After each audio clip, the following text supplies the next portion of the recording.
तो मैम सबसे पहले आप ये बताइए कि आज आप शाम को कांग्रेस का जो अधिवेशन है उसमें कल्चरल इवेंट भी है शाम को, आप उसमें परफॉर्म करने वाले हैं।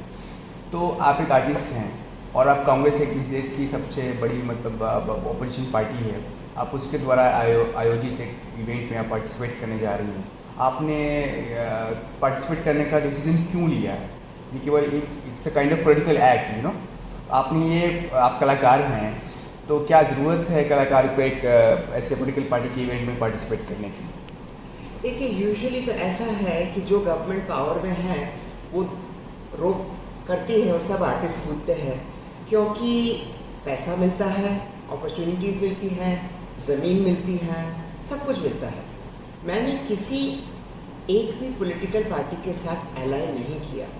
शायद आप नहीं जानते, 2009 में मैं लोकसभा इलेक्शन लड़ी थी, और मैं लड़ी थी as an independent, not as a Congress person, not as any other party. लेकिन आज जो हो रहा है और बीजेपी का जो मंतव्य है उसके खिलाफ मैं बहुत साल से लड़ रही हूँ। Anything that divides our country by religion for me is wrong. Anything that divides by region or language is wrong. And I will fight for the last minute of my life for the kind of India where all of us are equal and where religion is a private issue and not the business of the government. Today, the India bloc, of which Congress is an integral and strong part, is standing, at least verbally, for that kind of an India. So, yes, I will perform. I would not perform for a right to be in Hindutva organization because it would go against my grain. As an artist, I have a tool in the form of art, I have a language in the form of art, which is the greatest political tool, which is the greatest communication tool, and I will use it. दूसरा सवाल मेरा ये होगा कि आपने कहा कि आपका जो आर्ट है that is a tool for you to intervene, है ना, for the betterment of the society, और कैसे भी करके उसको आप यूज़ करना है। तो आप मुझे ये समझाइए कि कांग्रेस पार्टी और जो कि राहुल गांधी कैंपेन कर रहे हैं इस समय कि हेटरेट के खिलाफ मोहब्बत की दुकान खोलने का उन्होंने कैंपेन किया, भारत जोड़ो यात्रा की। तो आपको क्या लगता है कि कांग्रेस पार्टी आपकी जो फिलॉसफी है आपके आर्ट की और आपके आर्टिस्टिक इंटरवेंशन की, इसको कांग्रेस पार्टी कैसे, इसको क्या कांग्रेस पार्टी में आप इसको कहीं पे रिजोनेट करती है, इसको आपके इस थॉट को कहीं पे उसके अंदर कुछ दिखता है आपको ऐसा कुछ? देखिए, मैंने तो राहुल जी का जितना भी सुना है वो हमेशा प्यार की बात करते हैं। I think what the world needs more than anything else is love and tenderness and humaneness. ये तीनों चीज़ गायब है। हम एक दूसरे को मारने की बात करते हैं, ज़्यादा और ज़्यादा दुनिया की समृद्धि अपने खुद के घर में लेने की बात करते हैं, इंटॉलरेंस की बात करते हैं। इसलिए हम जहाँ है वहाँ पहुँचे हैं। लोग इतने डर में रह रहे हैं कि अपने भाई की तरफ भी नहीं देख सकते, इतना डर है, इतनी इनसिक्योरिटी हम में भर दी गई है कि हम नफरत के सिवा और कुछ भूल गए हैं। And this is not the way to live. आज कौन खुशी से जी रहा है? आज कौन ऐसे कह रहा है कि this is where I want to be? हाँ, मैं कह रही हूँ because this is where I want to be, but this is not where I want my beloved country to be. हाँ, आज राहुल जी जो कह रहे हैं that is very much the kind of world that I would like to go towards, a world of love, a world of acceptance, not tolerance, a world of acceptance, and a world where each of us can have the freedom of choice as long as we are not hurting anybody else. आज ma'am अगर सवाल ये होगा कि आज जो आपकी performance होने वाली है इस परफॉर्मेंस में क्या आप हाईलाइट करेंगी, किस पे आपका जोर होगा और इसके जरिए आप क्या मैसेज देने वाली सोसाइटी को, पॉलिटिकल पार्टी को, तमाम नागरिक संगठनों को, इस देश की जनता को आप क्या मैसेज देने वाली हैं इस परफॉर्मेंस से आज की? कुछ वक्त पहले मैंने रियलाइज किया कि there is a definite attempt कि हमारा कल्चर एक मोनोलिथ है। अगर आप ऐसे दिखते हैं, अगर आप हिंदी भाषी है तब आप भारतीय हैं, उससे अलग हो तो आप भारतीय नहीं हैं, आप अधर हो। But this is complete nonsense. इसीलिए मैंने ये परफॉर्मेंस क्रिएट किया। इसका नाम है India then, now, forever. And what it looks at is the very many parallel streams that have come in this huge land of ours and that continue to live in many centuries.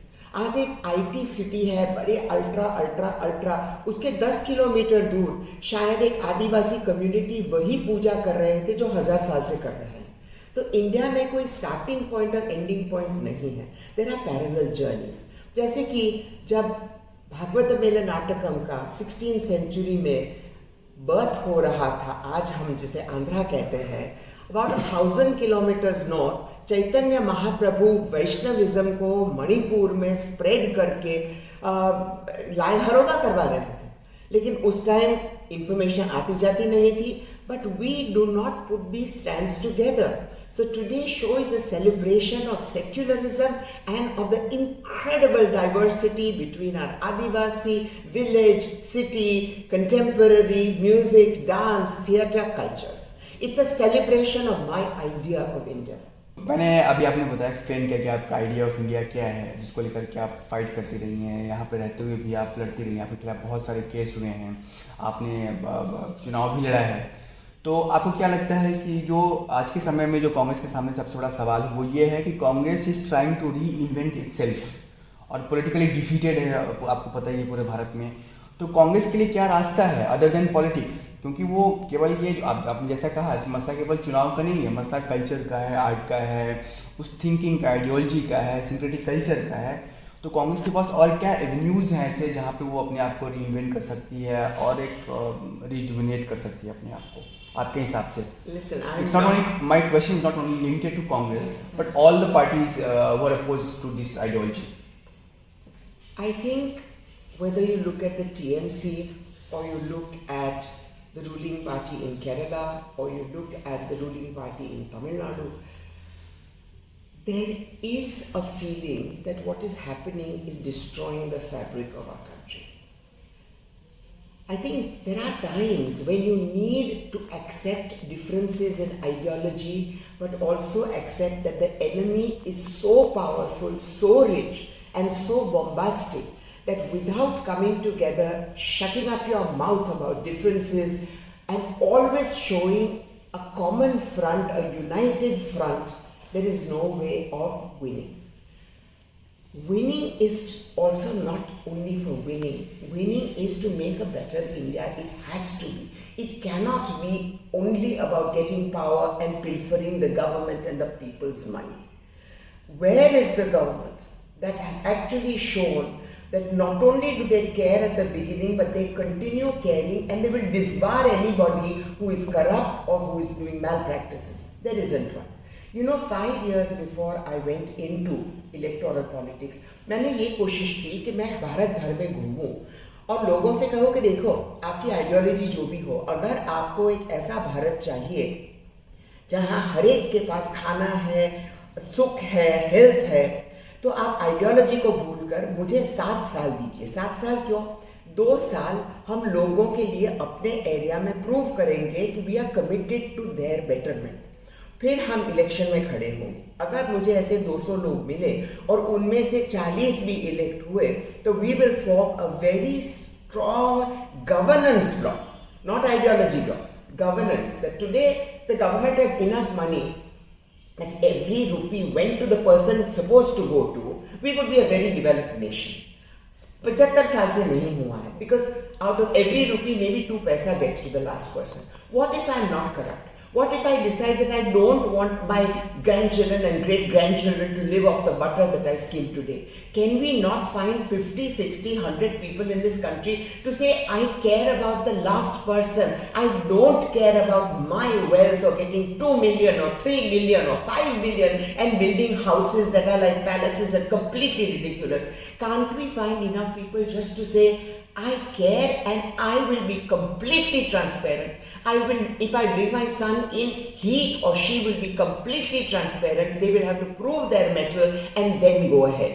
Young people, middle-aged people have to get together. The only survival of this party or any other party in India today is to get rid of the people who have done wrong and get new people in who you can feed with your ideology, who you can inspire with your ideology. वरना कोई सा रास्ता नहीं है। हम लोगों ने आपके बारे में पढ़ा है, आपके विचार सुने हैं, आपकी आइडियोलॉजी से परिचित हैं हम लोग। आप लंबे समय से हिंदुत्व, आप गुजरात में रह रही हैं, अहमदाबाद में रह रही हैं, which is called laboratory of Hindutva, और मोदी जी यहाँ पे मुख्यमंत्री रहने के बाद प्राइम मिनिस्टर बने हैं। आपको कभी डर नहीं लगता कि आप इस पूरी एक सबसे जो इस भारत की सबसे मजबूत और सबसे ताकत घातक हिंसक आइडियोलॉजी है, आप उसके अगेंस्ट अकेले तन करके खड़ी हैं अहमदाबाद में? Don't you fear for your life और don't you feel a threat? मेरा शहर जिसके बहुत इंस्टीट्यूशंस मेरे परिवार ने बांधे हैं इस शहर के फ्यूचर के लिए, उस शहर को छोड़कर मैं क्यों जाऊं? अगर मेरे जैसे फैमिली से आने वाली औरत, जहां सदियों से लोग एक हिंदुस्तान की, एक भारत की आइडिया के लिए लड़ते आए हैं, जेल में जाते आए हैं, अपनी जान गंवा कर देते हैं, मैं कैसे उससे पीछे पड़ूं?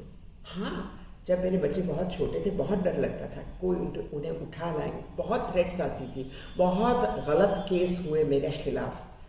But if I stay silent, what expectation can I have of the ordinary person whose house can be bulldozed?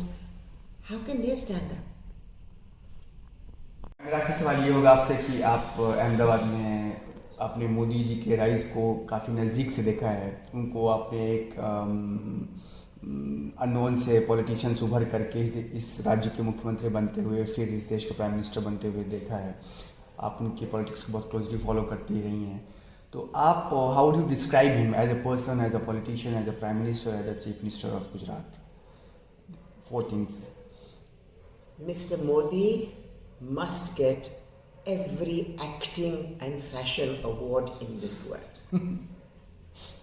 That's my answer. Thank you.